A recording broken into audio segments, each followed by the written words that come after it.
Ini saya baru kita baru 2 tempat, jadi makanya jam 7 harus selesai. Karena jam 10 mungkin ngaji sama santri, jadi dari sini ke Kabasiran harus bisa langsung start. Dan habis itu santri saya nggak diajar, harus diajar juga. Jam 10 atau jam 11 mulai sama santri. Baiklah, ini yang mau buka Quran silakan surah Ali Imran. Surah Ali Imran, ya. Surah Ali Imran ayat pertama.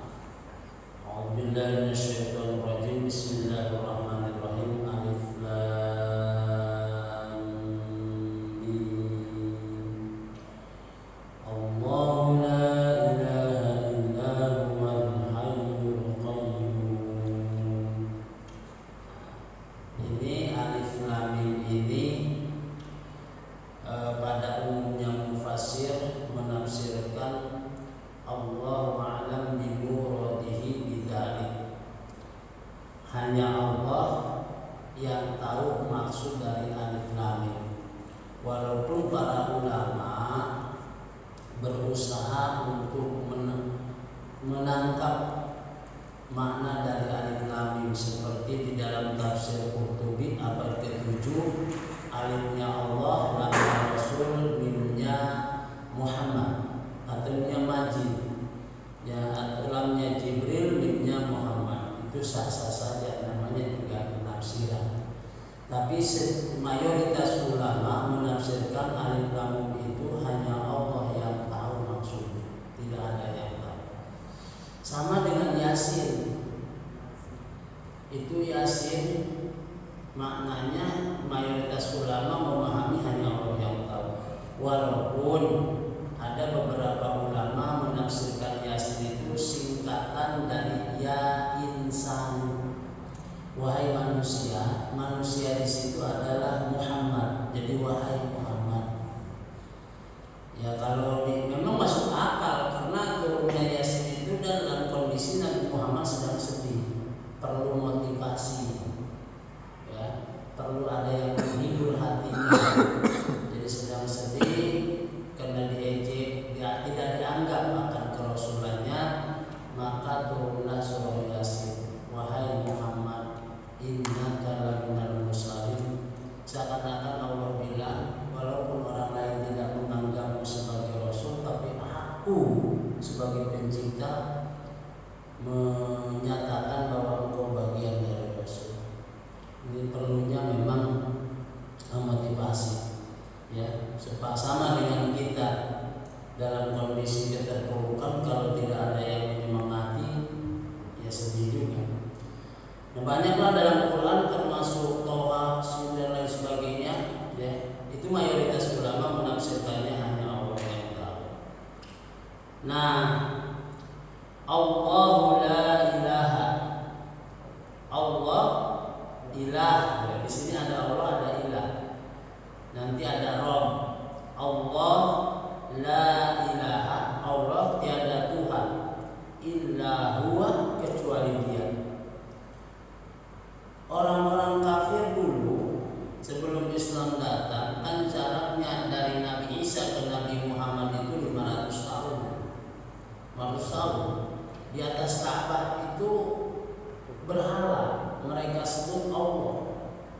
Mereka tawaf-tawafnya ke kanan, telanjang pakai sesajen. Ya. Nah, maka turun Quran yang pertama itu biasanya punya Rabb. Kalau Rabb mah Tuhan pencipta dan pemelihara, ya. Jadi mereka nyebut Allah Allah. Nah, pada Allah la ilaha. Allah itu tiada Tuhan illa huwa, kecuali Dia. Ya. Karena dulu orang Arab mentuhankan banyak, makanya disebut jahiliyah. Jahiliyah di sini bukan berarti Nabi Muhammad bodoh dari sisi dagang, orang Arab bodoh dari sisi dagang, melainkan bodoh dari sisi akidah. Dia menyembah Tuhan yang telah Dia ciptakan, harusnya menyembah Tuhan yang telah menciptakan Dia. Maka disebut jahiliyah. Bukan berarti tidak tahu bisnis. Muhammad kecil saja belajar berdagang sama orang Arab. Cuma dari sisi akidah mereka bodoh. Kenapa? Logika sederhananya, kita bikin Tuhan dari adonan roti misalnya.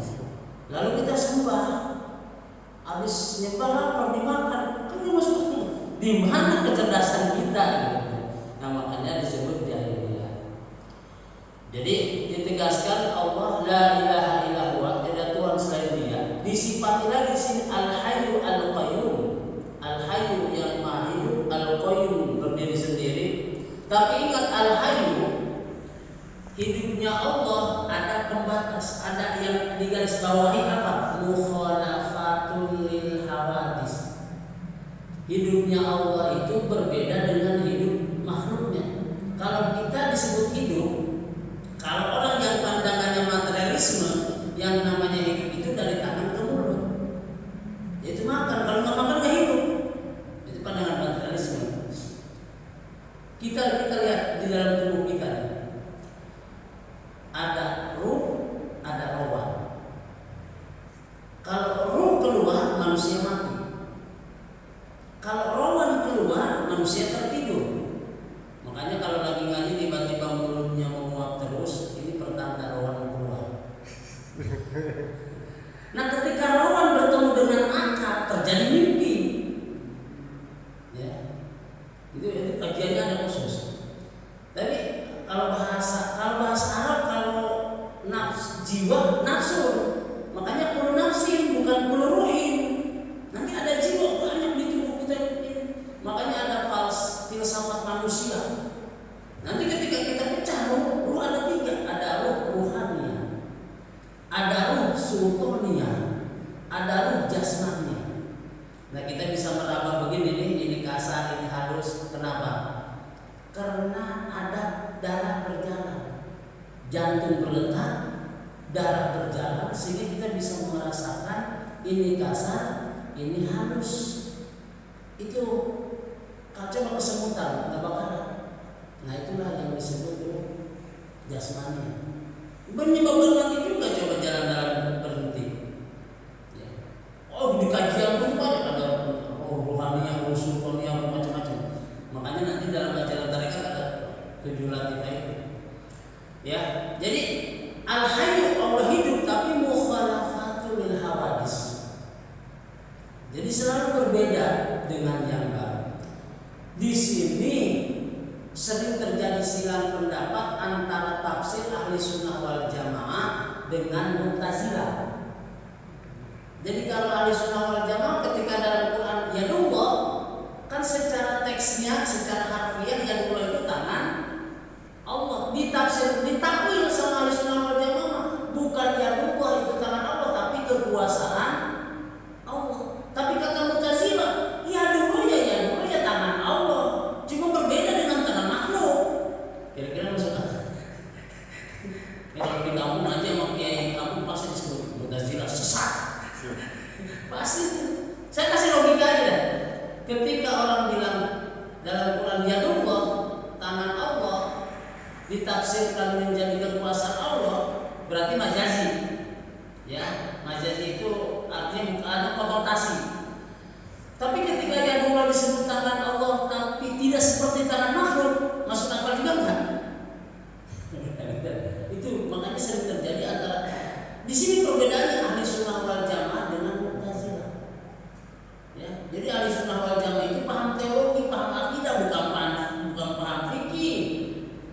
Fikih mana namanya Hanafi, Maliki, Syafi'i, Ahmad dan terus banyak ada 8. Kalau sudah akidah itu Khawarij, Syiah, Mu'tazilah, Murji'ah, Jabariyah, Qadariyah, ahli sunnah wal jamaah. Itu ranahnya. Jangan dianggap nggak pernah berjamaah itu bukan ahli sunnah wal jamaah. Bukan begitu. Bukan. Ini paham teologi. Jadi Allah itu divisim al-hayyu yang hidup, al-qayyum berdiri sendiri. Saya ke bawah ini biar mudah.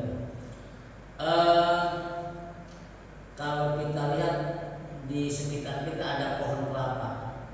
Kalau kita pegang batangnya disebut pohon kelapa. Daunnya daun kelapa. Kemudian buahnya buah kelapa. Akarnya akar kelapa. Yang kelapanya yang mana sebetulnya?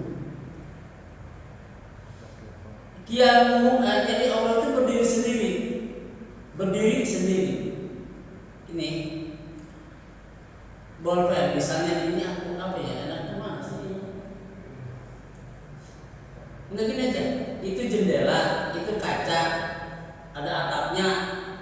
secara keseluruhan disebut rumah. Disebut rumah itu karena terdiri dari beberapa unsur.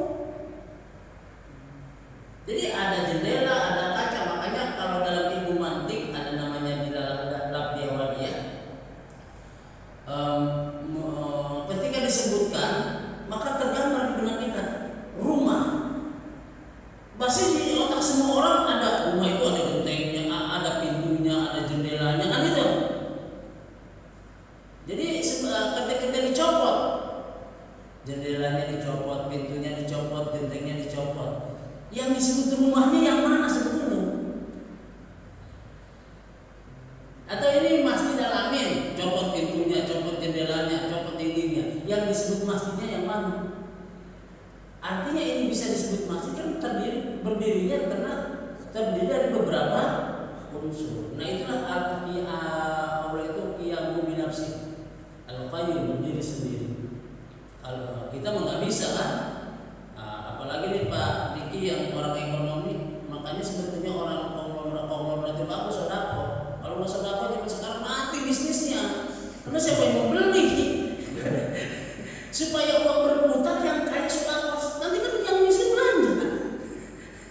Kalau coba sekarang nahan uang semua, mati udah. Nah, jadi kita nggak bisa berdiri sendiri. Wajar kalau Nabi Adam di surga sendirian, nggak betah. Dia diciptakan Siti Hawa, ya.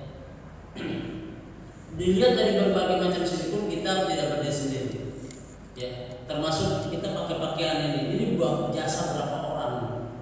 Makanya di kita ada ibadah sosial, dalam agama ada zakat, ada sedekah. Karena kita pakai pakaian pun itu banyak jasa orang. Ya. Nah Allah, tiada Tuhan selain Dia yang hidup dan yang berdiri sendiri. Nazzala, di kalimatnya nazzala dalam bahasa Arab. Nazzala artinya turunnya bertahap. Nazzala, Dia yang menurunkan alaika bagimu Muhammad al-kitabah, ya kitab bil haqqi, dengan sebenarnya. Jadi kalau Quran ini kan turunnya 2 kali di dalam kitab Khazinatul Asrar karya Muhammad Haqqi An-Nazir. Quran ini 2 kali. Ini kalau kajian hakikatnya saya nggak berani cerita di umum, ini bahaya ini. Jadi dari akal ke hati itu kan kajian al-aqlul fu'al, akal aktif gitu. Itu kajian filsafat Islam itu. Berat, takutnya pulang dianggap sesat. Terus siapa gurunya? Saya nanti yang dikomunikasikan gitu. Jadi gini, dari Lauhul Mahfuz ke Baitul Izzah, langit dunia, kalau bahasa filsafatnya akal aktif itu secara sekaligus. Lailatul Qadar, makanya inna anzalnahu fi lailatul qadar, sekaligus. Adapun dari Baitul Izzah ke Nabi Muhammad di Ikhtilaful Qadar juga itu bertahap. Ini bahasa Jibril atau bahasa Allah? Gitu. Karena kalam Allah itu bila suatu wal harfin, tanpa soal, tanpa huruf. Ini kalau mau ngaji mendalamnya bisa saya 4 mata, tapi takut salah saya kalau banyak orang tak. Kalam Allah bila suatu wal harfin. Makanya kalau dalam kitab Tijan Daruri yang disebut kalam Allah itu maknanya, tulisannya mengalami perubahan. Coba belajar manuskrip. Dulu ini tulisan Arab, Quran bukan begini. Dulunya mah kalau patah titik di atas 1, kasroh titik di bawah 1. Nanti tercipta tanda huruf. Nah di zaman Abu Aswad Ad-Duali kan banyak orang salah baca Quran, maka dia menciptakan tanda baca. Kemudian di zaman Hasim bin Nasir diciptakan tanda huruf. Kemudian di zaman Khalid bin Ahmad diciptakan seperti sekarang ini. Makanya sekarang pun ketika doma ada yang baca alahu, ada hurufnya terbalik, ada yang baca alahu di depannya ada waw kecil. Atau kalau mau ke iseng di Masjidil Haram, cari Quran cetakan Maroko, pasti fa-nya titik di bawah. Itu kan kesepakatan. Ini aja lah. Ini orang Jawa sepakat iki Banyumas. Kata orang Sunda cari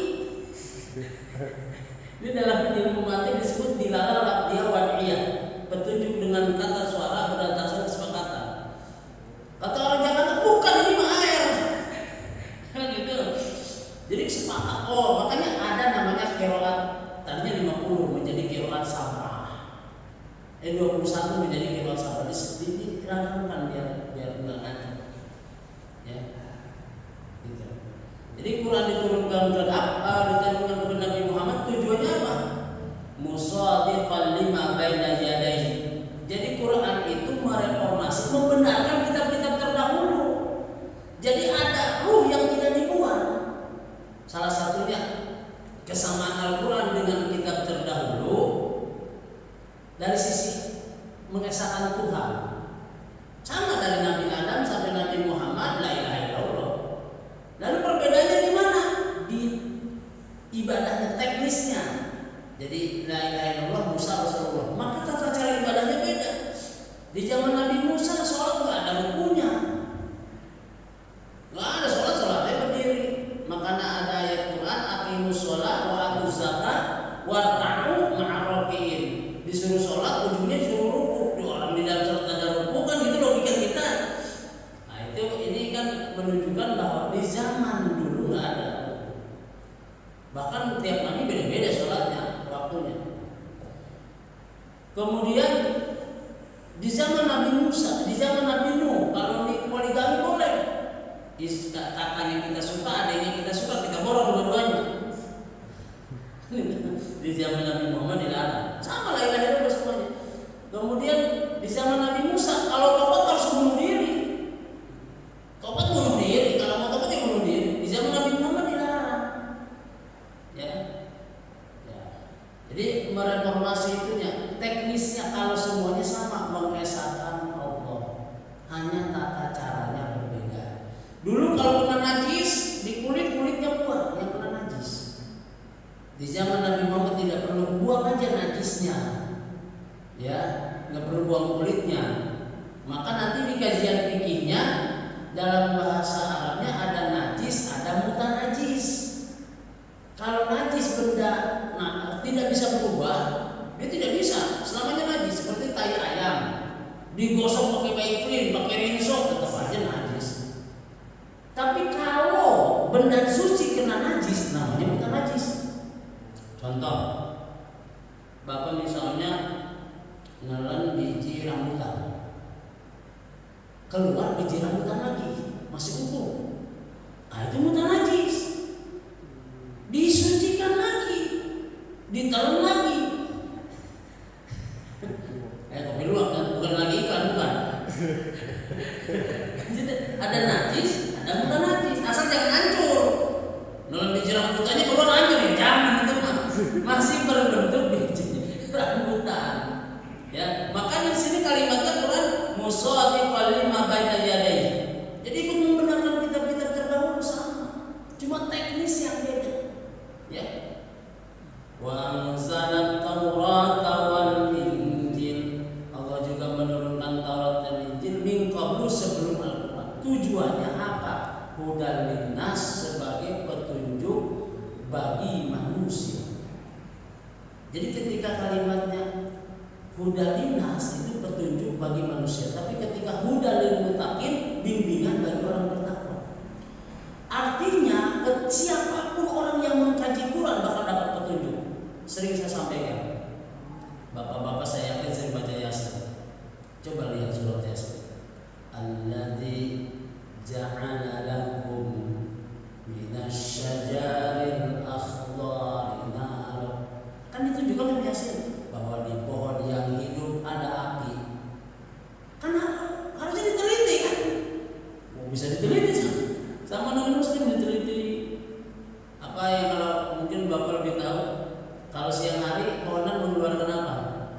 Oksigen ya. Kalau malam hari apa Pak? O2, berarti menyedot ya. Karbon ya. Boleh jadi itu bahasanya api itu, bahasa Quran. Jadi di pohon yang hidup ada api. Itu kan Quran menunjukkan. Cuma kita nggak sadar-sadar. Yang Quran menunjukkan bahwa seakan-akan, baca alam semesta. Alam semesta itu kan ayat Allah yang tercipta. Gitu. Sementara Quran ayat Allah yang tertulis. Nah, cuma biasanya belahan bumi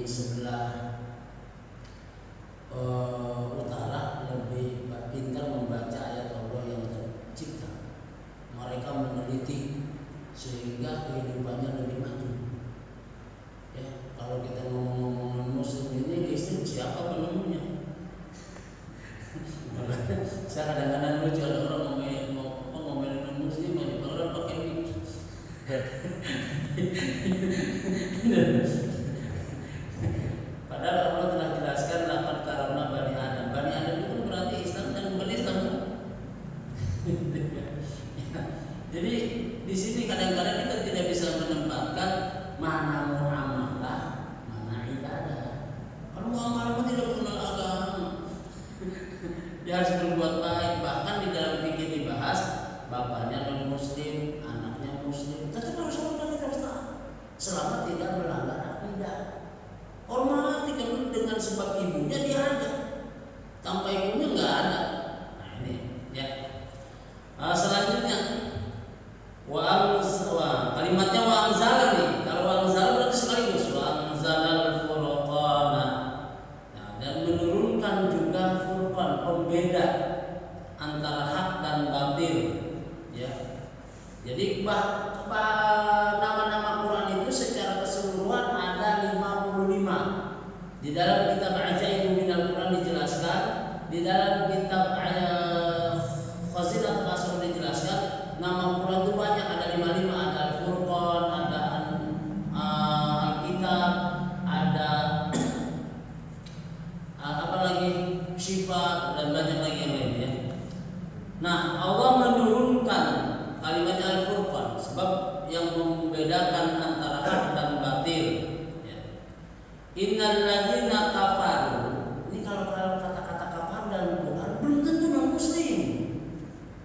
Karena kafaru itu dari kafar ini bentuk jamak. Kalau ada wawu, misalnya ada wawunya, ada alif, itu menunjukkan bentuk jamak. Fi'il madhi past tense yang menunjukkan bentuk jamak. Jadi innal ladzina kafaru, sesungguhnya orang-orang yang tertutup, ya, tidak tergugah. Makanya orang kafir itu kerjaannya, kalau kafir itu orangnya. Nah, bisa jadi kifir. Kifir itu kan menutupi gawang. Jadi kafir segala macam. Coba dalam doa, Allahumma ighfir lana dzunubana wa kafir. Artinya kan menutupi. Makanya ada kifarat.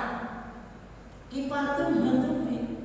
Jadi kalau selamanya, jadi innal ladzina kafaru boleh jadi tidak selamanya non-muslim, boleh jadi kita yang tidak tergugah.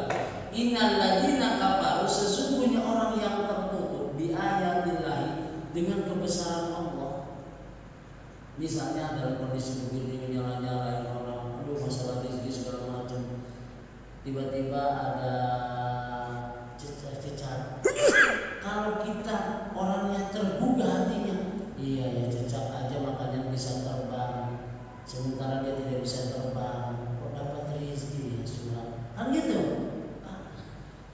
Jadi mungkin kita, kalau kita mau merenung, sebetulnya zaman sekarang jarang yang kelaparan, yang menjadi pusing karena ngejar keinginan. Jarang yang kelaparan sekarang, keinginan begitu. Makanya semenjak corona ini saya menangani anak-anak muda yang usia 30 ke bawah, termasuk kemarin dari Bekasi yang hamil 7 bulan, stres juga. Pada stres. Ya. Nah, jadi termasuk cacing lah, tidak punya tulang tapi bisa menembus tanah. Jadi artinya bahwa tidak ada kata tidak mungkin kalau Allah menghendaki. Innal ladzina kafaru, sesungguhnya orang-orang yang tertutup bi ayatillahi, terhadap kebesaran Allah, lahum baginya adzabun, siksaan syadidun yang berat. Coba kalau kita tidak mau melihat kebesaran Allah, pasti kita tersiksa. Padahal kalau mau melihat kebesaran Allah di dalam kehidupan sehari-hari, coba kita perhatikan pengeluaran, jangan perhatikan pemasukan. Makanya kalau mau kredit kan diceknya pengeluaran kan. Nah, Bapak nih Pak Diki orang ekonomi betul. Diceknya pengeluaran kan. Iya, mengambil rumah nih. Gimana Pak Diki? Coba lihat Pak listrik kita gini, listrik segala macam. Kalau kita mau merenung pengeluaran, coba pasti kita bersyukur. Iya, dipikir-pikir saya kerja kagak. Ini itu pengeluaran. Makanya wajar kalau syariat tidak tua ketika Sultan Hasanuddin di Banten pulang ke Cirebon ditanya, Hasanuddin kamu di Banten berapa kali buang kotoran? Sebulan sekali. Ya kamu belum jadi orang balik lagi. Kalau beraknya aja sebulan sekali gimana makannya kan gitu. Ya. Jadi untuk menggugah terhadap kebesaran Allah itu memang kita harus lihat karunia Allah. Ya rizki dari Allah. Kan beda. Ada rizki ada milik. Ini harus sadari. Rizki sesuatu yang dirasakan. Kalau milik baru dimiliki. Banyak orang yang miliknya banyak, tapi rizkinya nggak ada. Dia orang kaya, cuma makannya biskuit aja. Berarti miliknya besar, rizkinya dikit. Ada orangnya miliknya nggak punya, dia rekening nggak punya segala macamnya. Tapi makan dikasih terus, enak terus, berarti rizkinya besar. Bapak punya duit 20.000 ke depan, beli gado-gado, satu porsi 10.000 misalnya, tiba-tiba ada teman, maka juga dibayarin. Berarti milik bapak 20.000, rezekinya cuma 10.000. Orang yang 10.000 dimakan teman. Nah ini, makanya orang yang tertutup hatinya terhadap kebesaran Allah, ayat-ayat Allah, itu ada syadid, siksaan yang pedih. Artinya tertekan, nggak legowo, ini berat. Bahaya ini kalau ini udah nggak nerima. Wow. Coba kalau nanti jadi dalam bahasa kedokteran disebut psikosomatis, penyakit fisik yang disebabkan oleh psikis. Coba kalau kita ngedukul aja, pasti detak jantungnya nggak benar, peredaran nggak lancar. Akhirnya dampaknya cemas, pinggang yang dihajar. Makanya jangan ngomong sakit pinggang, hati-hati ketahuan lagi cemas. Kemana-mana. Oh, solusinya salah satunya dzikrullah. Banyak zikir aja. Itu salah satu langkah untuk menenteramkan ini. Ya, supaya terbuka ya, terhadap kebesaran Allah yang kadang-kadang kita tidak menyadari. Coba kita merenung sejenak. Apa yang kita rasakan sekarang jangan-jangan keinginan masa lalu. Apa yang kita rasakan sekarang jangan-jangan keinginan masa lalu. Bisa jadi terjadinya sekarang karena timing. Kan itu waktunya sudah tepat. Anak TK dulu waktu TK mau dibeliin motor, nggak terkabul. Begitu SMA punya. Jangan-jangan itu keinginan TK juga terkabulkan. SMA kalau TK nggak pas lah masa TK bawa motor dan malah hilang dengan orang-orang.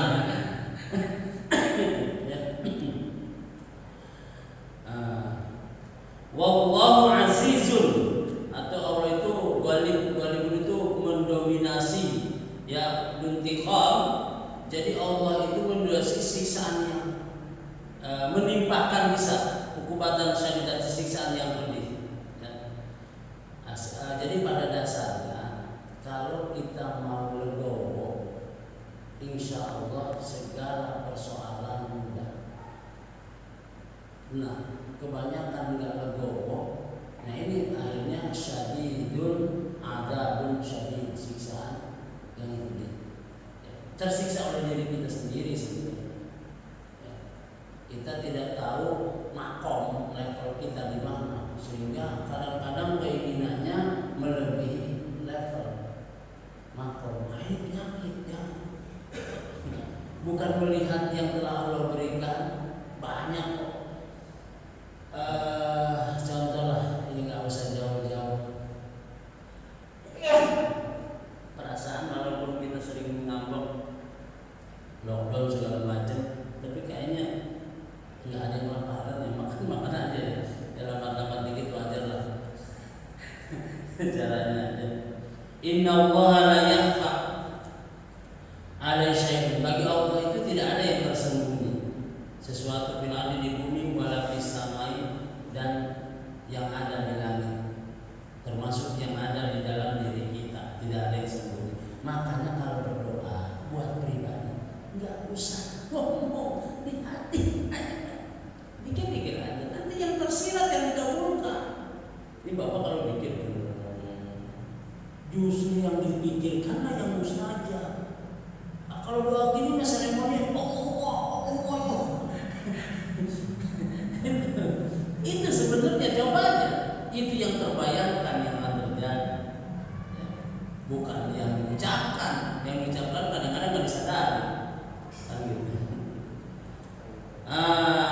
Huwallazi yusawwirukum fil arham. Allah itu dialah yang membentukmu di dalam rahim kaifa yasha'u sekehendaknya.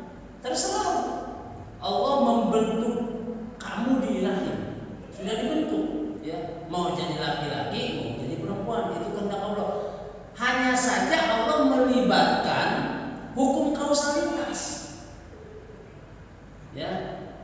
Jadi kalau dalam bahasa kedokteran itu, kalau laki-laki punya kan ada mani, ada nutfah. Di dalam mani itu ada nutfah. Nutfah itu bahasa kedokterannya itu bibit manusia. Satu bibit manusia kalau laki-laki punya apa? X dan Y itu yang dilambangkan. Perempuan Y, kalau X ketemu Y jadi laki-laki kan itu. Kalau Y ketemu Y jadi perempuan. Kalau Asyuyuti di dalam Ar-Rahmah fi Tibi wal Hikmah, kalau miring ke kanan jadi laki-laki, miring ke kiri jadi perempuan. Kalau celentang nggak ada jawaban, jadi bencong. Artinya Allah tetap berkehendak, kemudian menciptakan hukum alam. Boleh jadi tiba-tiba miring ke kiri sehingga X ketemu Y.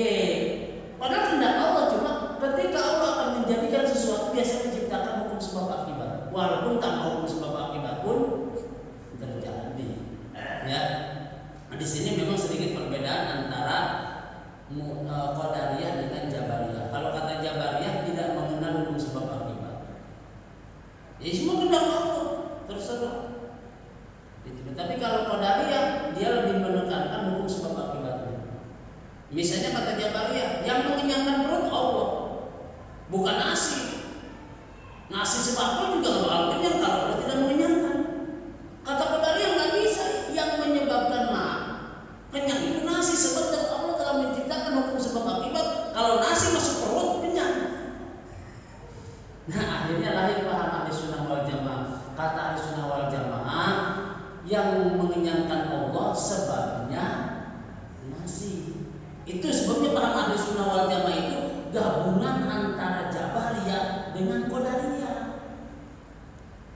Itu api yang menghanguskan itu api, kata Qadariyah. Kata Jabariyah yang menghanguskan Allah, Nabi Ibrahim masuk api juga menghangus. Kata Qadariyah yang menghanguskan itu api, sebab Allah telah menciptakan api sifatnya menghanguskan. Masuk akal nggak dong?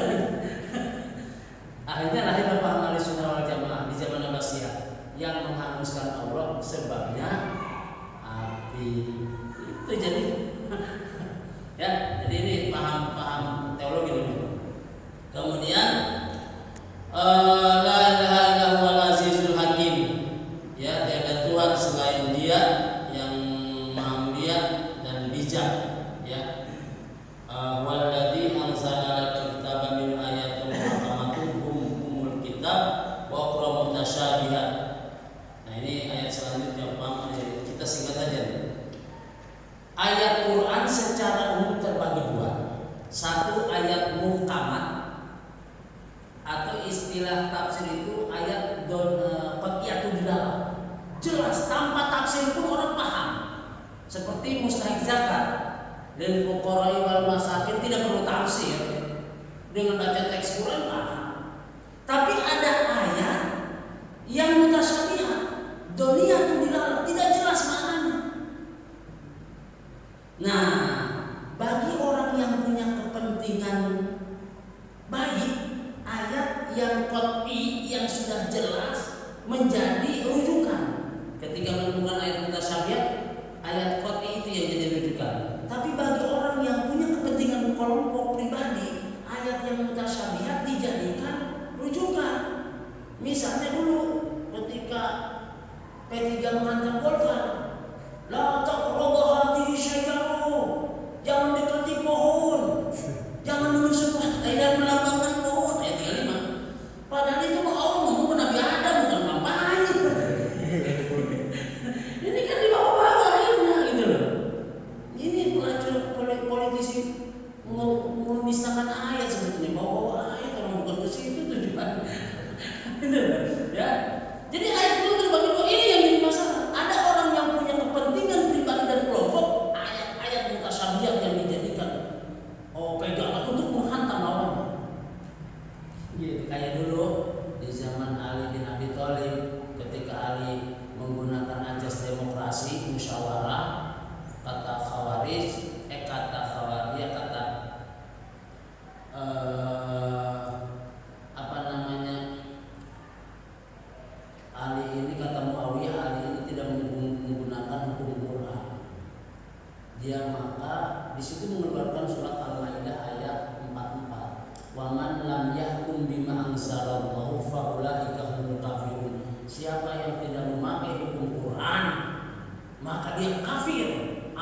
termasuk orang kafir. Tuh, dari situlah lahir Khawarij namanya, orang yang keluar dari barisan Ali. Woi si Ano, lu bela Ali enak aja kafir, justru dia harusnya jadi nabi. Jibril aja salah, masih wahai Muhammad. Akhirnya sampai sekarang Syiah dalam adzan asyhadu an la ilaha illallah wa asyhadu anna Muhammadar Rasulullah wa asyhadu anna Ali waliyullah. Kenapa ada kepentingan maka ayat dijadikan tameng? Soalnya kita juga mau bela orang pakai ayat. Kawalat. Banyak sembarang pakai ayat kan? Kan ngomelin pakai ayat. Allah diajak biar ngomelin orang. Ya. Nah, jadi timbulnya bencana di kita karena ada orang yang menggunakan ayat dijadikan kepentingan pribadi atau kelompok. Itu timbul masalah. Dan sejarah terulang. Ya panjang sih kalau kita kaji ya. Yang jelas singkat aja biar bapak-bapak ada bekal ingatkan lagi ayat Quran secara umum terbagi dua. Satu ayat qat'iyah dilalah atau muhkamat bahasanya, yang pasti tidak perlu tafsir. Ada ayat mutasyabihat, ayat yang tidak jelas maknanya. Jadi kalau bahasa Indonesia apa ambigu apakah kata-kata yang homonim ya? Ya contoh begini, aulas komunisaan itu dari kata lamasa. Maka mufasir beda-beda nanti menafsirkannya. Aulas komunisaan, kata Imam Hanafi, aulas komunisaan itu artinya di situ bersetubuh, maka punya wudu, bersentuhan dengan perempuan nggak batal. Kata Imam Maliki, nggak bisa. Bersentuhan tidak batal kalau tidak ada rasa. Kalau ada rasa batal. Ayatnya itu juga. Kata Imam Syafi'i, mau ada rasa, tidak ada rasa, selama bukan saudara yang boleh dinikahi batal. Ayatnya itu juga, itu namanya ayat doniyah tuh dilarang maka multi tafsir. Jadi yang diributkan bukan agama, pemahaman terhadap agama. Kok bisa beda? Karena lahirnya beda-beda. Imam Hanafi lahir tahun 80 Hijriah di Baghdad, Imam Maliki tahun 93 di Baghdad, Imam Syafi'i lahir 150 di Madinah, Maliki di Palestina, jalur Gaza. Imam Ahmad lahirnya 163 di Baghdad. Wajar beda-beda. Nah, melihat ayat mutasyabihat, kalau ada kepentingan bagus sih nggak masalah, tapi kepentingan tidak baik ini. Nah, itu dia. Jadi itulah timbul kenapa kok dalam Islam sering beda pendapat, karena ayat Quran tidak selamanya qat'i. Ada ayat-ayat mutasyabihat. Budi membawa bukunya berwarna merah. Saya yakin di benak Bapak buku tulis. Tapi ketika Budi membawa bambu yang jumlahnya 3 buku, pasti bukan buku tulis itu. Benar nggak buku? Kalau bahasa Sunda pajeng apa ya? Pajeng lampu dengan pajeng payung. Ini timbul perdebatan di sini, ya. Makanya hati-hati kalau saya jadi lewat ya. Gitu aja. Pokoknya ayatnya itu secara umum saya pelan ngomong gitu. Ayat qat'i gitu aja, ayat dzanni gitu aja. Qat'i, dzanni. Qat'i itu pasti tanpa tafsir jadi. Ayat dzanni itu multi tafsir. Makanya nanti beda-beda hasilnya. Beda-beda. Maka lahir di situ madhab. Ya. Gitu. Di situ lahir madhab. Ini kajiannya memang dalam. Kenapa dalam Imam Syafi'i wudu itu harus tartib dari muka dulu? Kata Imam Malik tidak perlu tartib. Yang penting ada 4 di Quran. Mau kaki dulu juga boleh. Coba Bapak pakai di sini kalau disebut orang. Disebut orang gila. Ini gurunya siapa lagi? Wah ini katanya gurunya saya. Lulusan mana? Ini Nusuluddin, pantas itu.